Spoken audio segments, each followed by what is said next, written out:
আসসালামু আলাইকুম। আবৃত্তি করছি স্বরচিত কবিতা আর মানুষ হওয়া হলো না। পৃথিবী দেখতে অপরূপ সুন্দর।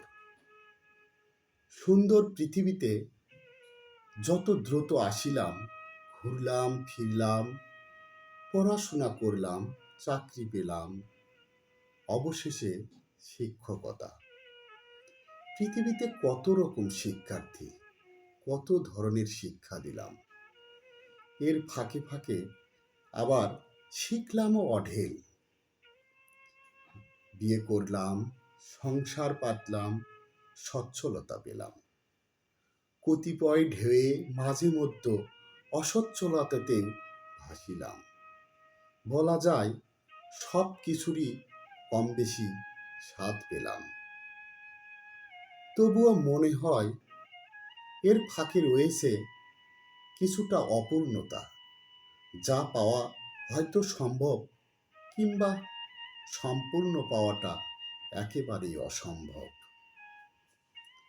তারপরও নিজেকে প্রশ্ন করলে দেখি, এই পৃথিবীটা একটি গোলাকার মঞ্চ, যেখানে বহু চরিত্রে অভিনয় চলছে একের পর এক। করে যাচ্ছেও বটে অভিনয়, তবে উত্তর হিসেবে খুঁজে পাই যা তা হচ্ছে, আজও আমি পরিপূর্ণ মানুষ হতে পারলাম না। এখন সময়গুলো কেমন জানি উদ্ভট নিয়মের ছকে বাঁধা। চাইলেও আর মঞ্চে ওঠা সম্ভব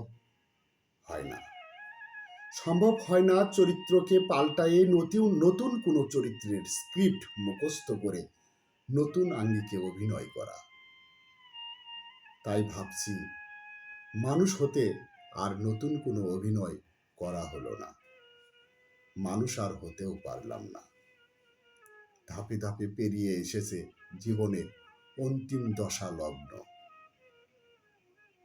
অধৈর্যের আখিতে জোটাতে পারি না ধৈর্যের স্থায়িত্ব। নির্মম পরিতাপে সততই স্মরণ, আর মানুষ হওয়া হলো না। ধন্যবাদ।